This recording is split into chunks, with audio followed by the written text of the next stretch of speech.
Hey, how's it going, ladies and gents? Nate here, bringing you my review for my teen romantic comedy, SNAFU 2, and that's not in, like, the number 2, like, to represent season 2, but it's 2 as in T-O-O, because, they decided, I guess, I don't know who translated that, but, they want to make my life hell. Anyway, this is my review for the first episode. I don't know what the title of the first episode was called, because it's not updated on Crunchyroll yet. Like, the episode's up, but they didn't put, like, the episode title. Anyway, as the title implies, it's a romantic comedy. I know a lot of you have subscribed to me for Your Line April. Now, this show, it's not as good as Your Line April, I feel like, but it's definitely a personal favorite of mine. Now, why is it my favorite? Well, I feel like I can relate to our main character, Hachiman, a lot more. Not only that, it's more or less that, like, most of, like, the stereotypical romantic comedy parts that you think are going to happen, it doesn't happen. A good example from this episode would be when Hina, the girl with the glasses, comes in, and, like, the conversation right before that scene where it has Toby, the guy with the orange hair, he says he likes this girl Hina, and, like, they're friends and all of this, but he wants to ask her out, and you think that Hina comes in and, like, unless, like, a stereotypical romantic comedy, I feel like Hina will, like, spit out her feelings, but she doesn't. She goes straight into Yao stuff, and you don't know what Yao is. It's guy on guy love. And another good example, I feel like, is Totsuka, the girl, or the girl that's in the green track outfit. If you haven't, like, found out by now, that's a dude. And it's funny because, like, Hachiman, our main character, like, he shows, like the stereotypical, like, expression that he would to a girl, but on Totsuka, which is a guy. Anyway, for all of you new to the series, you can check out season 1 on Crunchyroll. It's essentially 12 episodes, and there's a 13th episode and an OVA. The 13th episode, it's more or less like a filler episode. Anyway, a quick rundown of the series is that Hachiman joins the service club, and the service club has another member in it. Her name is Yukinon. She is also best girl. You can fight me about it once you start watching the series. Anyway, what the service club essentially does is help students just, like, deal with their tasks. It's not like they, like, do the task especially for them. They just help them out, and you just follow their adventures pretty much. And thing is, like, with season 2, they kind of just jumped right into it, like it was just like another episode of the series. Because, like, what I was doing is, because I watched the first season a few months back, like probably like 2 months ago, and I was just marathoning through it real quick because it's only 12 episodes essentially, and I was just marathoning real quick just to jog my memory with all the characters and their personalities and all of this good stuff, like how they think.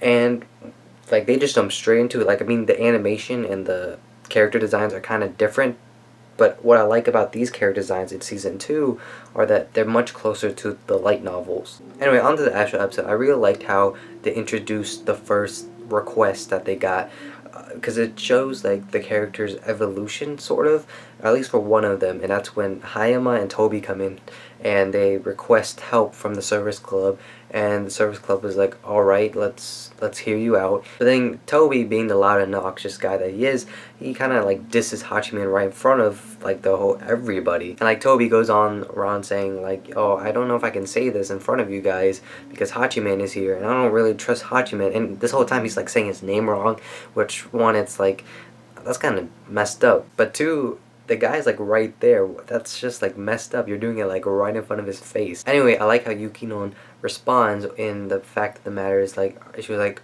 that's true. You probably can't trust Hachiman, but that's not his... I mean, that's just Hachiman being Hachiman. But the thing is, she says, the next line she says, it's very good because it shows her characteristics and her personality. It's like, alright, you can leave. And thing is, Hachiman himself thinks, oh, she's talking to me, and he's about to get out. She's like, oh, Hachiman, I wasn't talking about you. I was talking about them. And the thing is, I love the character growth because I just finished marathoning it, like I said. And the thing is, like, if this was Yukinon at the very beginning of the series, like in season 1, episode 1, she'd be like, oh, Hachiman, you get out, and then she'll deal with, like, the request. But, like, you see her growth, and she's like, she doesn't care. She still treats Hachiman as an acquaintance.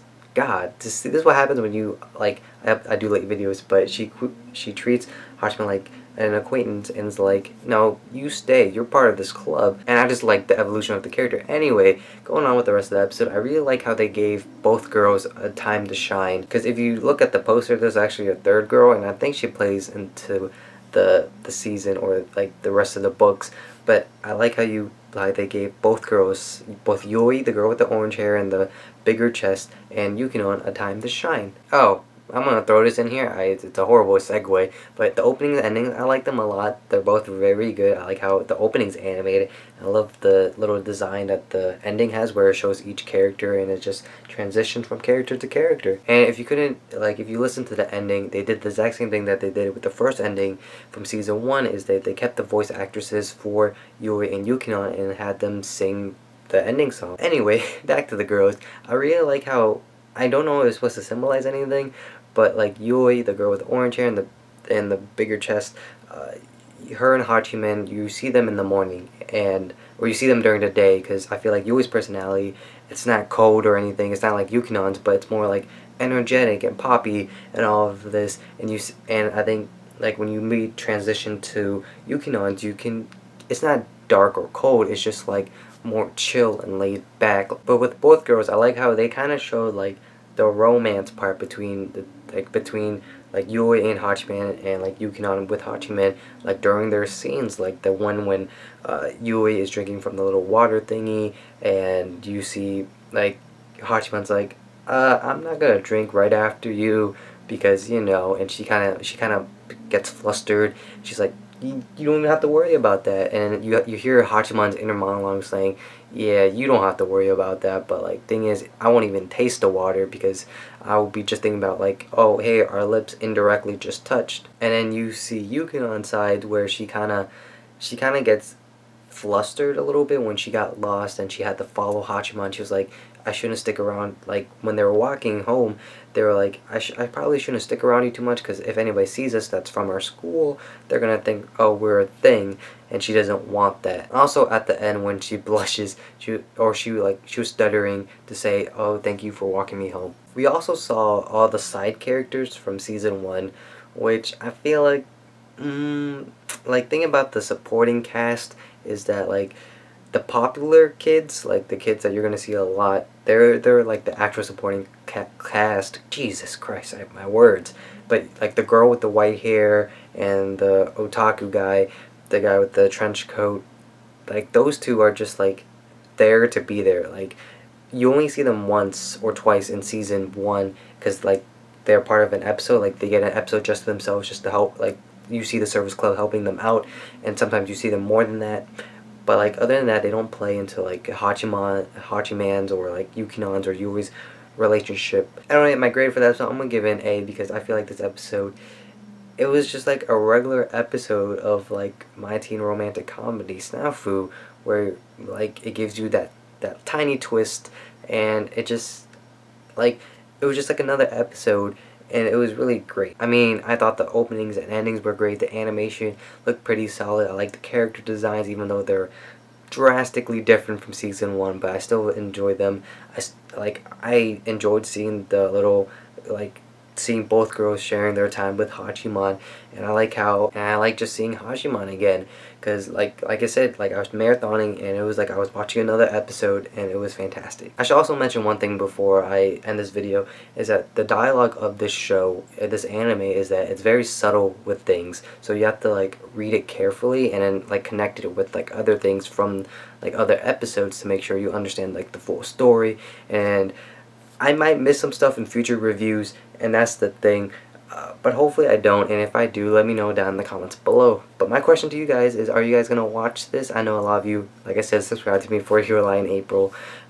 This is personally one of my favorite. It's romantic comedies. It's much more lighthearted. It's nothing too serious. Like, it's nothing dark like Your Lie in April was, where you're going to get on the fuel train. It's more or less, this is kind of like a waifu war, where it's like, oh, Hachiman should choose Yui, or he should choose Yukino. Like, it's kind of like that. Anyway, like I said, you go catch season 1 of My Teen Romantic Comedy SNAFU on Crunchyroll. Anyway, I'll see you guys all tomorrow for Sephiroth, I think, of the End, Vampire Realm or Reign, something, I forgot what the full title is. Anyway, if you want to check that out with me, it's up on Funimation. Like, Funimation got the license for that, and if not, I'll check you guys all for Fate Stay Night Limited Blade Works, and that's on Crunchyroll. Anyway, you can click here to check out my Fairy Tail review, or you can click here to go to Crunchyroll and check out season 1 of, you know, my teen romantic comedy SNAFU. But with all that being said, I hope you guys enjoyed the review. Thanks for watching. I know it's late, or at least it is for me. Anyway, don't forget to leave a like if you think the video deserves it. Subscribe to my channel if I interchange your faces for a little while. And yeah, I hope you guys join me along for this journey. I think I said those words right. It's definitely going to be a good one from when I'm looking at the light novel. So yeah, thanks for watching. Hope you guys enjoyed. And I'll see you guys all in a few hours, I guess, where Sephiroth of the End and Fate Stay Night. Luckily, it's just those two, and I'm not doing 3 videos in a row like I did like last season. Anyway, until next time, bye.